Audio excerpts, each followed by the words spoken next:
모두 합장하시기 바랍니다.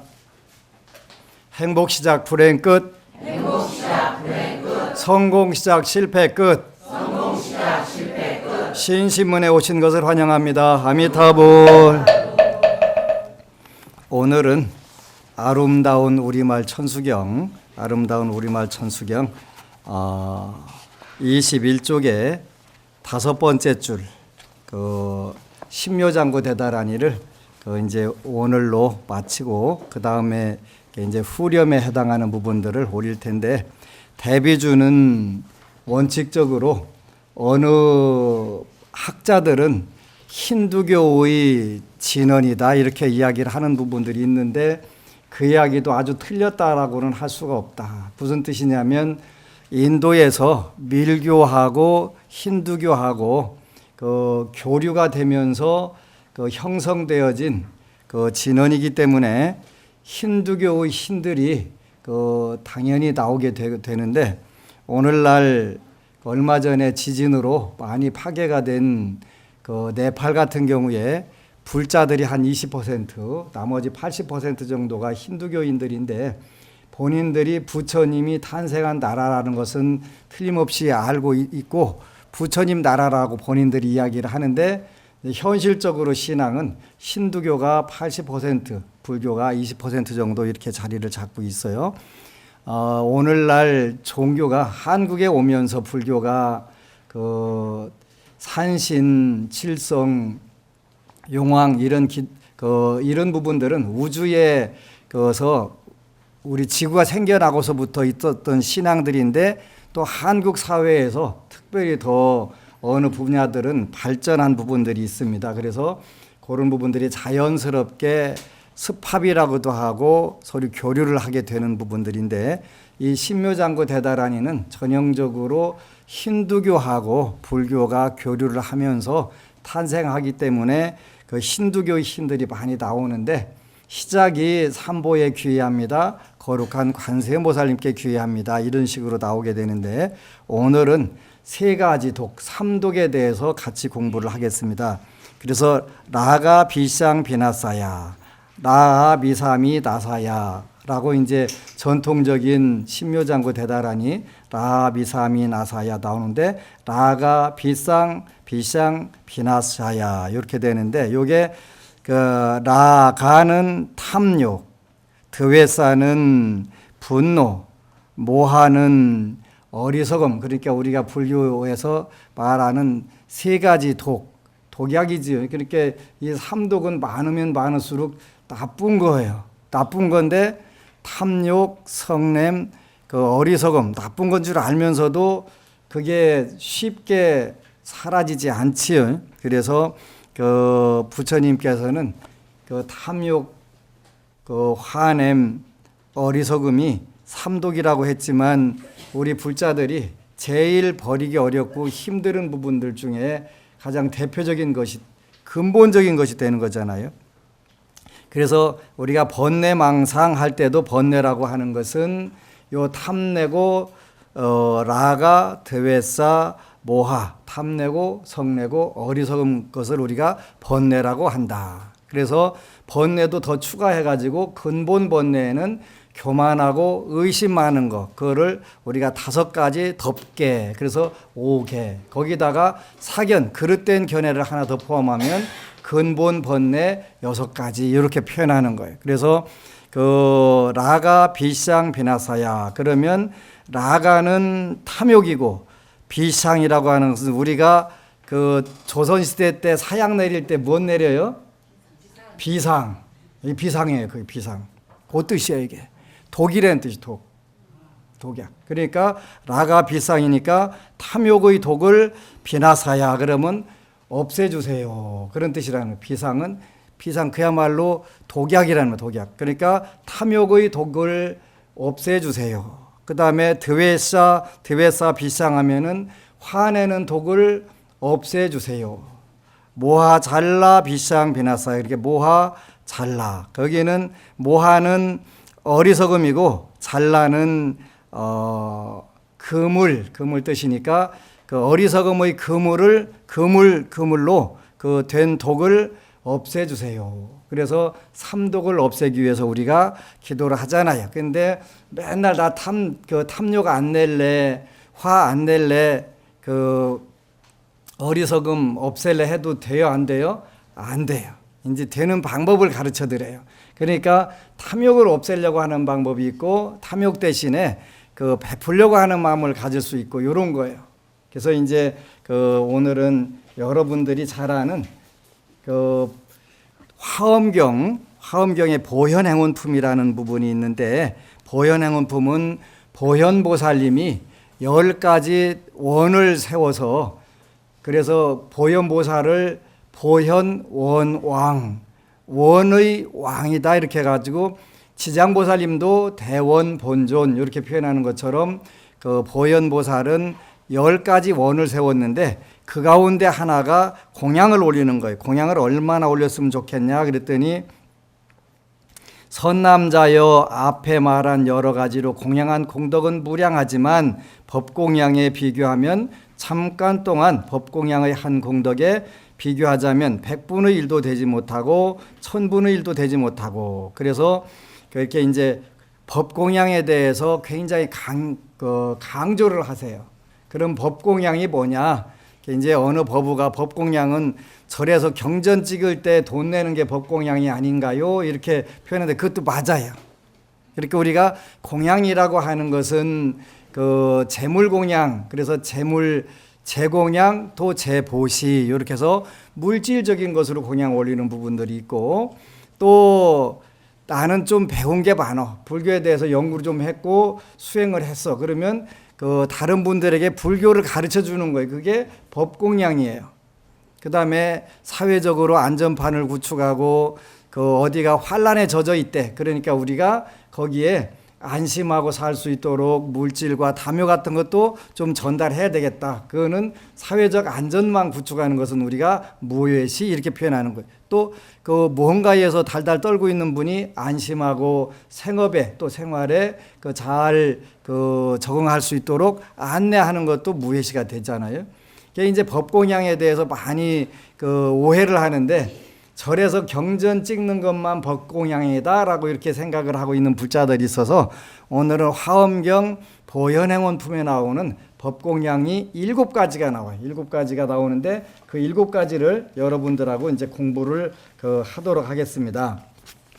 보니까 이제 법공양 이렇게 돼 있는데, 첫 번째가 여설수행공양 그랬네. 여설수행공양 한자로 쓰면 이렇게 써지는데, 무슨 뜻이냐면, 여설 하는 것은 부처님이 설하신 대로 말씀하신 대로 수행하는 것을 우리가 법공양이라고 한다. 절에서 경전 찍어내고 불사하는데 공양 올리는 것도 법공양이 되지만, 가장 중요한 공양 중에 하나는 부처님 말씀대로 우리가 수행이라고 하는 것에 대해서도 늘 이야기를 했는데, 수행이라고 하는 것은 뭐가 있는데 닦는다 이런 뜻이 아니라 바뀌게 한다 이런 뜻이라, 바꿔간다. 그렇게 뭘 바꿔가냐면, 나가 비상비나사야, 대회사 비상비나사야, 모하잘라 비상비나사, 요거를 바꿔가는 걸 우리가 수행 이렇게 표현하는 거예요. 그게 뭐지? 탐내고 성내고 어리석은 것을 요걸 바꿔가는 거예요. 뭘로 바꿔가냐면, 탐내는 것 대신에 남들에게 나눠주는 거, 나누는 것에는 여러 가지가 있다고 했는데, 그 중에서 이제 법공양이니까 여설수행공양, 부처님이 말씀하신 대로 바뀌어가는 거예요. 나는 그동안 화를 참 잘 냈는데 화를 조금씩 줄여봐야 되겠네. 그러면 수행을 잘 한 거예요. 그러니까 어느 법우 말씀대로 안심정사에 오니까 그냥 저절로 웃어지더라.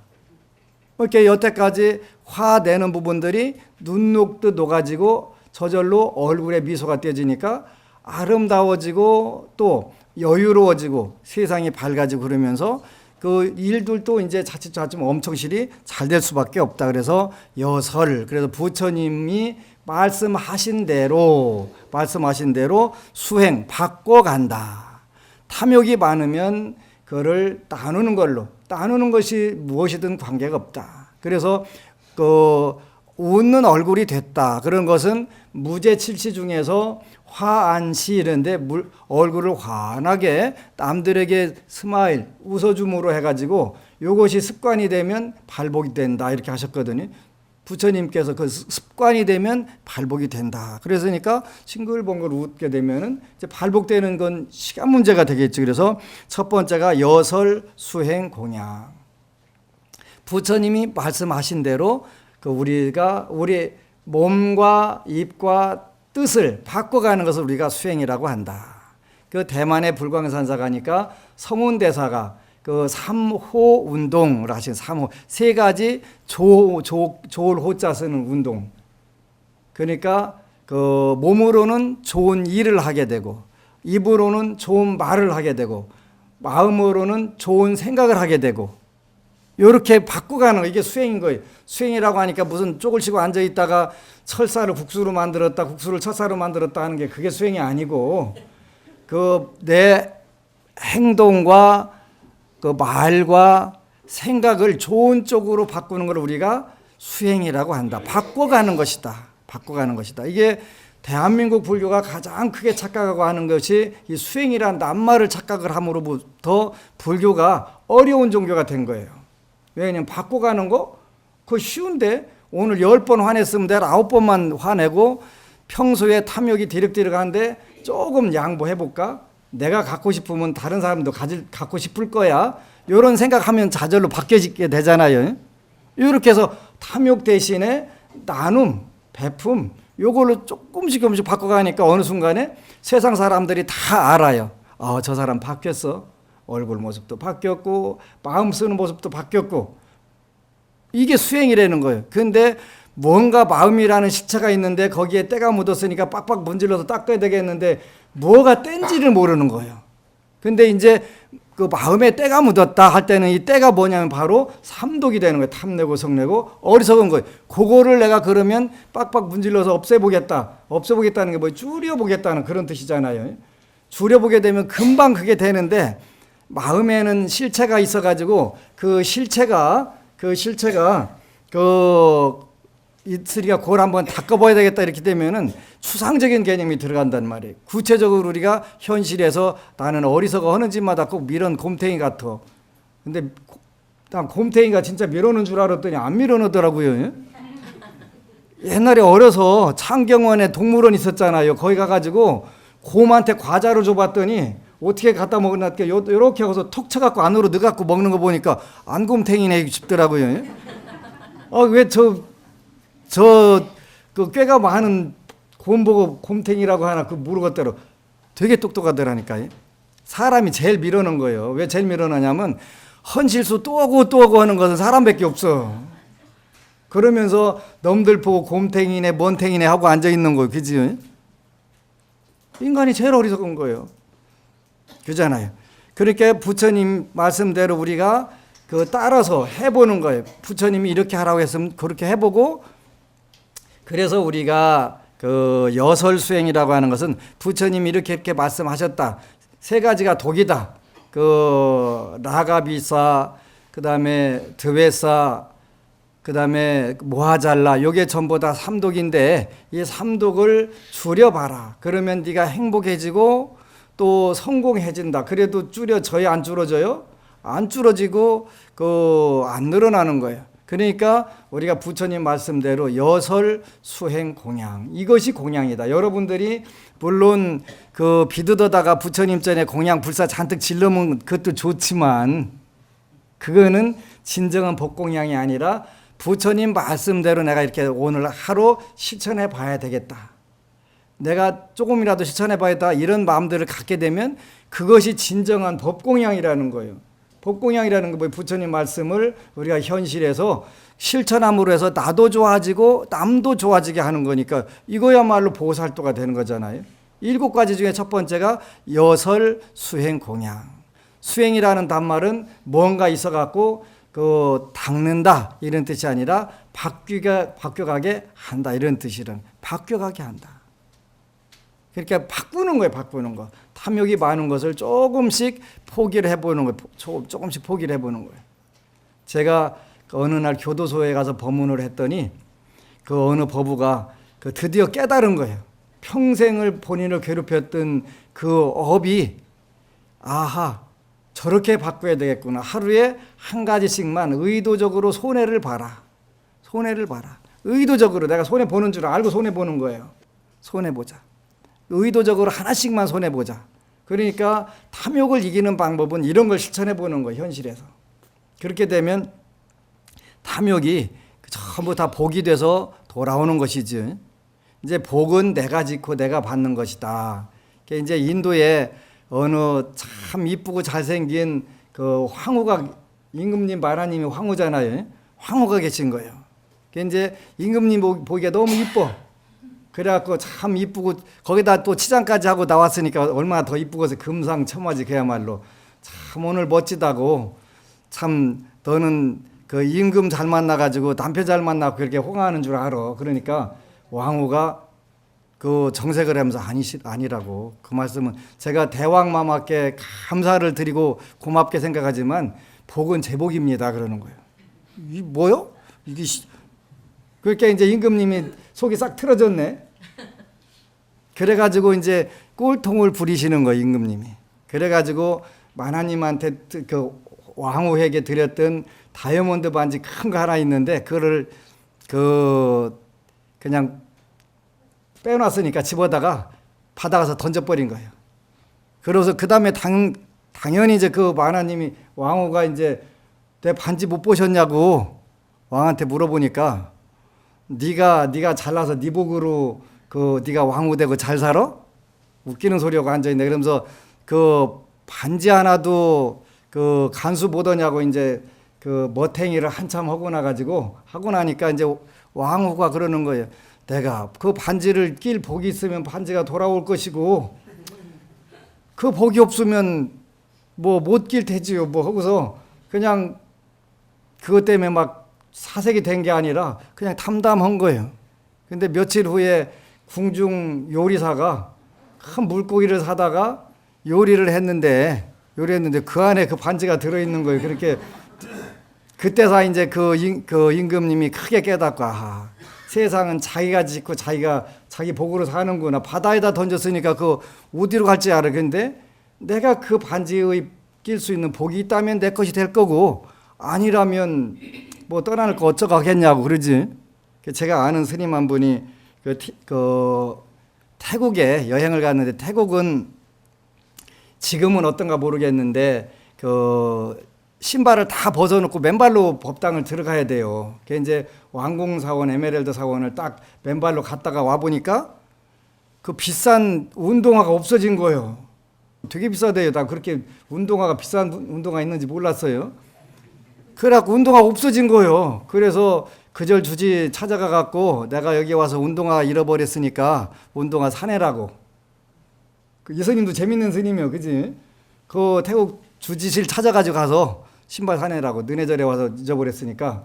그랬더니 스님이 가만히 물끄러미 쳐다보다가 내 몸에서 떨어져 나간 것은 내 것이 아닌 법이라고. 그지?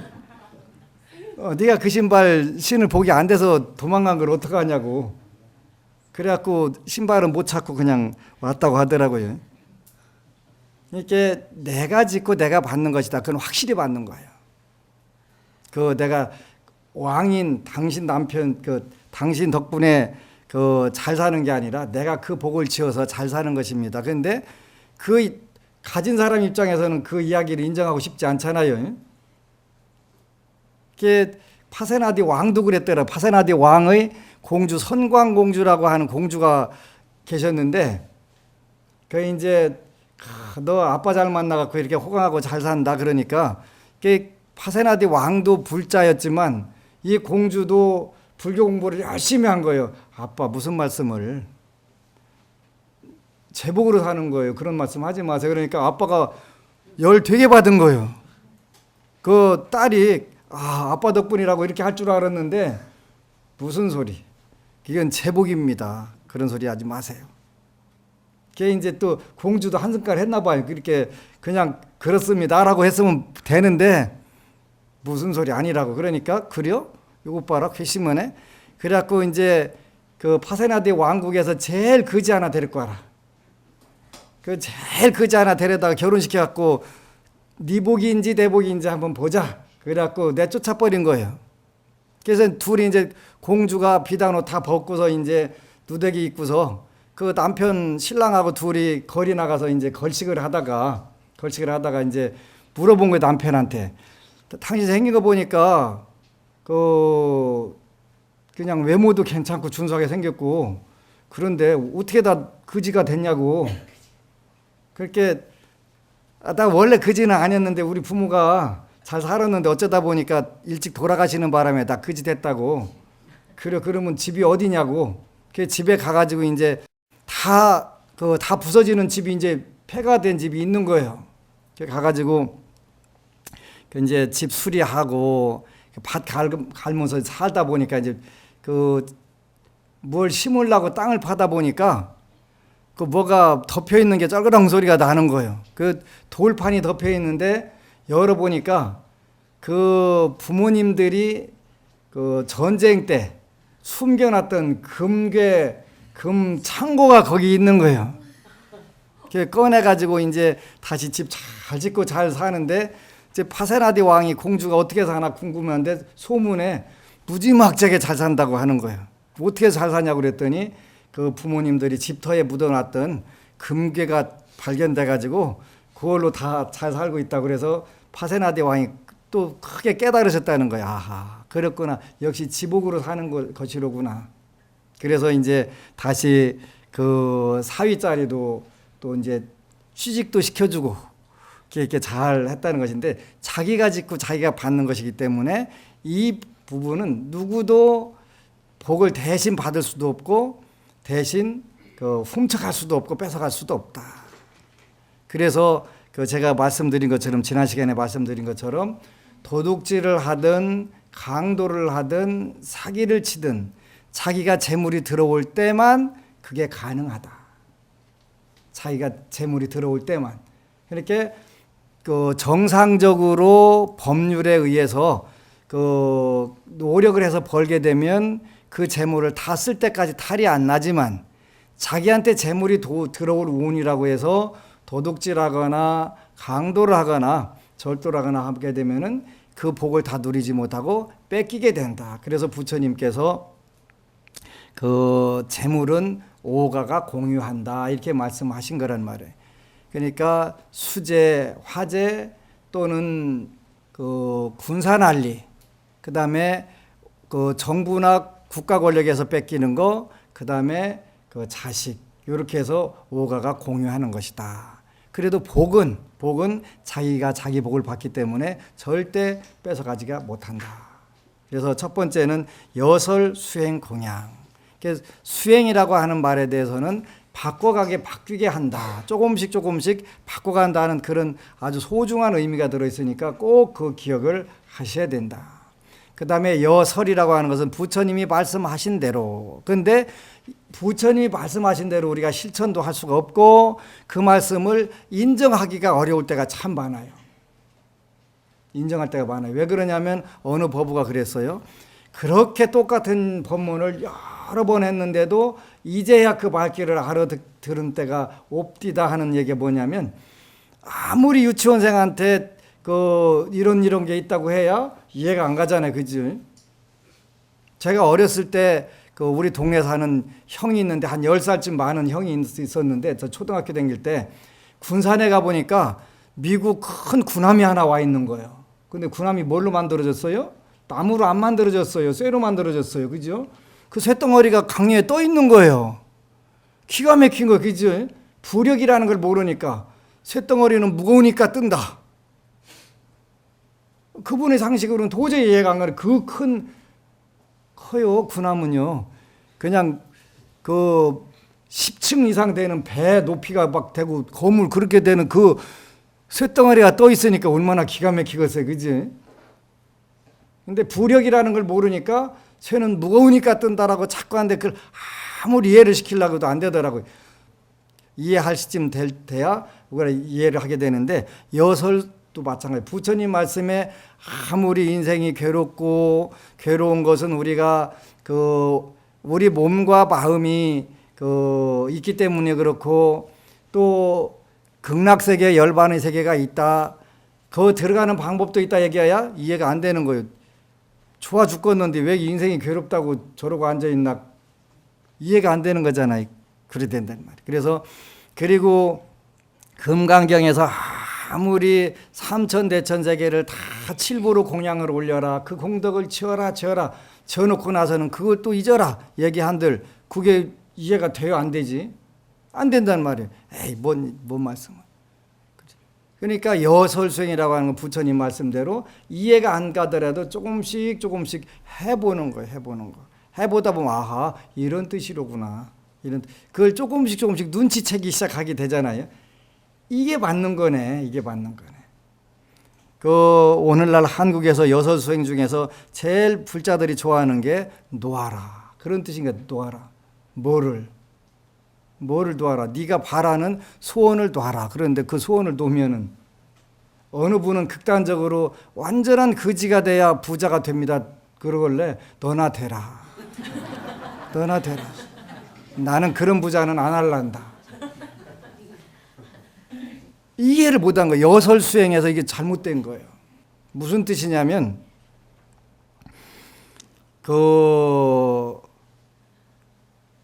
첫 번째는 여러분들이 이제 안심 오과라고 그래서 제가 교리도를 완성을 해놨는데 신, 해, 행, 증, 원 이렇게 구분을 한 거예요.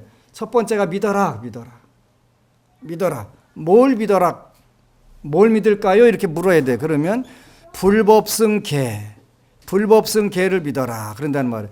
부처님과 부처님 말씀과 부처님 말씀에서 말씀하신 실천 방법, 생활 방법 그리고 계율을 믿어라.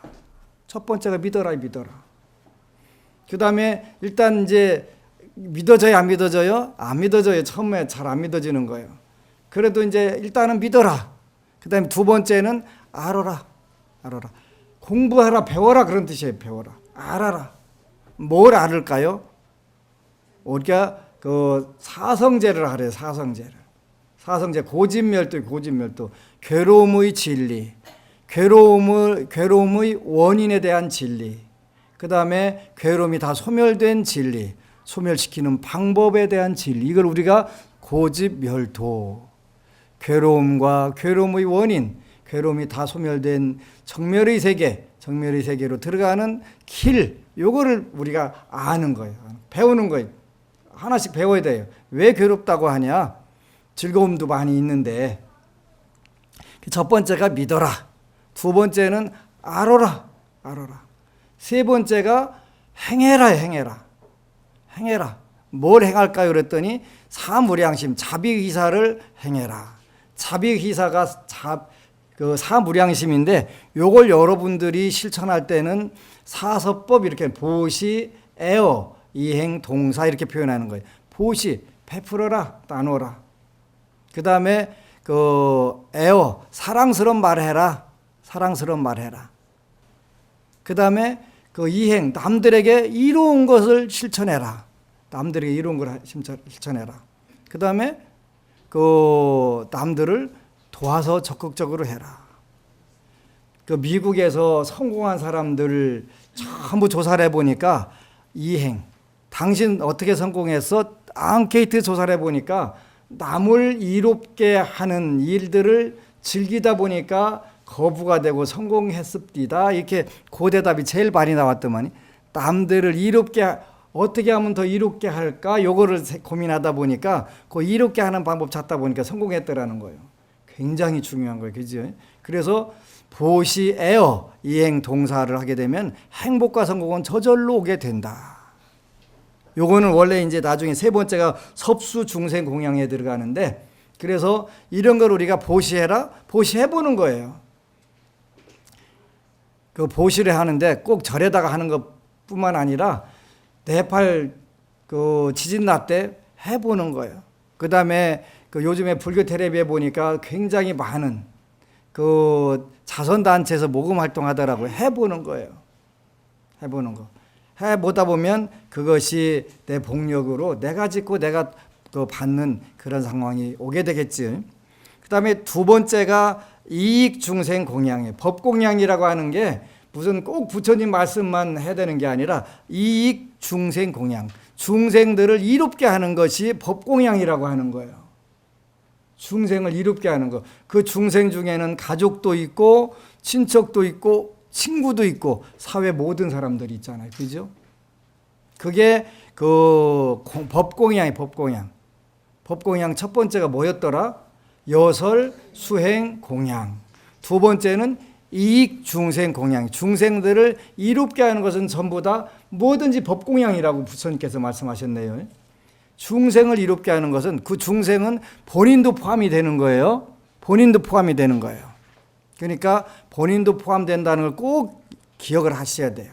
그래서 본인을 포함해서 그 가족, 친구, 친척, 그 사회 모든 사람들을 이익을 주는 거. 이것이 법공양이다. 그러니까 법공양이 어려운 이야기가 아니네. 그지? 어려운 게 결코 아니라는 말이에요. 법공양의 공덕은 그 어디서나 무지한 과보가 있다라고 표현하는 이유가 이런 부분들 때문에 그런 거예요. 법공양이 특별한 게 아니다라는 걸 느끼게 되는 거지. 그래서 부처님께서 설하신 대로 수행하는 공양, 중생들을 이롭게 하는 공양, 그것이 어떤 것이 됐든 간에 물론 중생들을 이롭게 하는데 대승불교에서는 자기도 이루어야 되니까 국가의 법에서는 인정하지만 부처님 법에서 인정하지 않는 것은 가능하면 안 하는 게 좋다. 아까 어느 법우가 손님이 왔을 때 그 생물을 사다가 회를 떠주는 것은 그 업이 될까요? 안 될까요? 하는데 업이 된다. 원칙적으로 업이 된다.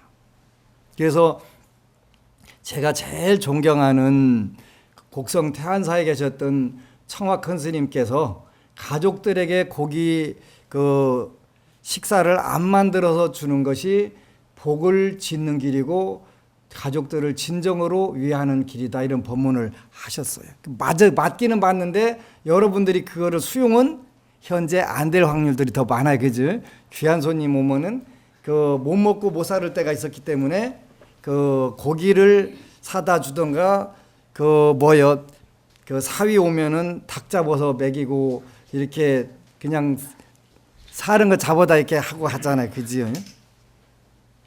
그잖아요. 근데 요거는 원칙적으로 잘하는 것이 아니다. 그래서 이익 중생 공양의 입장에서 보면은 가족들을 진정으로 위하는 것은 오히려 채식이 더 진정으로 위하는 길이다. 그런데 중생의 생각은 그 반야신경에 나오는 것처럼 그 원리, 전도, 몽상 해야 되는데 원리가 된 게 아니라 원리라는 멀리 떨어지는 것이 원리거든요. 근데 우리는 평소에 전도, 몽상, 거꾸로 된 꿈과 생각 속에서 헤매기 때문에 부처님 말씀이 맞는지를 모르고 본인들의 상식이 맞는 줄을 안다. 안타까운데 그게 다 습관이 돼가지고 그래서 지장경에서 뭐라고 말씀하시냐면 중생은 생각을 하나 일으키는 거 하나마다 업 아닌 게 없다.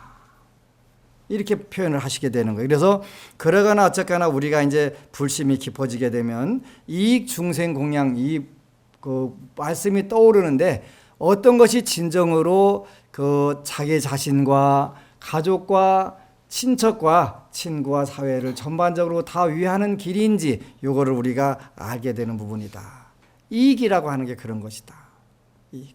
그래서 여러분들과 여러분들 자신을 위하는 길은 이게 바로 법공양이 되는 것이다. 그래서 경전 찍는 거에 하나다가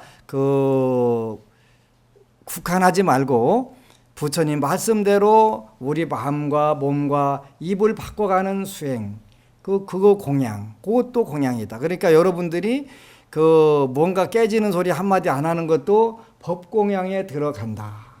속이 팍 뒤집어졌는데 빙그레 웃어가면서 참 술 드시느라고 얼마나 수고하셨냐고. 저는 세상에서 술 드시는 분들이 제일 대단한 것 같아요. 왜냐하면 온몸이 찢는 것처럼 아파요. 아파서 그래서 저는 근데 밤새도록 그 독한 술을 그냥 10병이고 20병이고 마시고서 까딱도 않고 그 다음날 일어나는 분 보면은 진짜 존경스러워요. 어떻게 그게 가능할까? 저한테는 그게 가장 불가사의예요. 그게 불가사의. 근데 하여간 그러니까 양주를 몇 병씩 그냥 마시고도 그 다음날 번뜩하게 일어나고 하는 거 보면 진짜 존경 그 자체지요. 대단한 것 같아요. 근데 그 가족들을 자기 자신 전부 이롭게 진정을 이렇게 하는 것이 뭔지. 근데 이제 우리 사회가 전부 이 업을 지는 쪽으로만 전부 형성이 되어 있어요. 저는 그 다행인지 불행인지 잘 모르겠는데 그 술을 안 배워서 술 대접을 할 줄을 몰라요. 중대기를 진짜 잘한 것 같아요. 저는 중대기를 잘한 것 같아요. 중 안 됐으면 어쨌건 가나 술 가서 대접해야 되고 해야 되는 경우가 있잖아요. 근데 그 손님 오면 그 닭 잡고 그 술 받아다가 대접하고 이게 사회생활하는 건 전부 업이 되는 거잖아요. 업이 되는 거. 업도 그냥 다 중한업이 되는 것만 골라서 하는 거예요. 그러니까 술 한 잔 그 드시지요 하고 한 잔 권하는 것만 해도 500생에 손 없는 그 사람으로 태어나 손 없는 짐승으로 태어난다는데 그 생각하면 끔찍하잖아요. 그지? 술 한 잔 드시오 하고서 권한 그것만 해도 손 없이 500생으로 태어난다는 거예요. 여러분들 조금 여러 생 없이 해야 살아야 되겠지요. 조심하셔야 돼. 이렇게 금생에 빨리빨리 이렇게 참여를 하셔야 돼. 참여를 하셔야 돼. 그런데 우리 범부 중생의 생활은 꼭 업 짓는 데만 전부 다 그 집중이 돼 있는 거예요. 안타까운 부분들이죠. 그래서 진실로 가족들이 고기를 먹고 싶으면 어떻게 해야 되냐. 이 문제를 여러분들이 가장 우리 대한민국 모든 주부들은 고민하실 것 같아요. 그래서 이제 일단 여러분들이 채식, 소식, 거친 음식을 해가면서 꾸준히 기도를 하게 되면 저절로 가정이 채식으로 바뀌게 되죠. 오대산 노스님의 인과 이야기에 나오는 것처럼 그 3귀 5개를 받고 10개를 받고 보살개를 받으니까 고양이가 어느 날 채식으로 딱 바뀌어갖고 음식을 그 육식을 좀 안 먹는 거예요. 고양이가. 그래 되더라는 거예요. 그 정도는 돼야 우리가 불교를 믿는다, 나는 부처님을 믿는다라고 이야기를 할 수가 있겠지요. 그래서 이제 아는 게 중요한 것인데 알아야 여설 수행 공양하게 되고 이익 중생 공양을 하게 되지요. 행하는 것도 여기에 다 들어있는 공양이라고 하는 게 바로 행하는 거예요. 도시에어 이행 동사 다 중생을 위하는 거고 섭수 중생 공양. 중생을 이롭게 하는 것은 뭐고 받아들이는 건 뭐냐. 우리가 이거 잘 이해를 하셔야 돼요. 섭수라고 하는 것은 그 부처님 법을 받아들이게 끌어들이는 거예요. 끌어들이는 그걸 우리가 섭수한다. 부처님 법을 그 믿고 알고 행할 수 있도록 끌어들이는 거. 우리가 그 그게 포섭이라고 할 때 그 섭자인데요. 그 포섭해가지고 끌어들이게 된다. 그렇게 하려면 우리의 그 의식 수준들을 많이 바꿔야 돼요. 많이 바꿔야 돼요. 주는 거 없이 손해나는 기분 들 때도 많이 있거든요.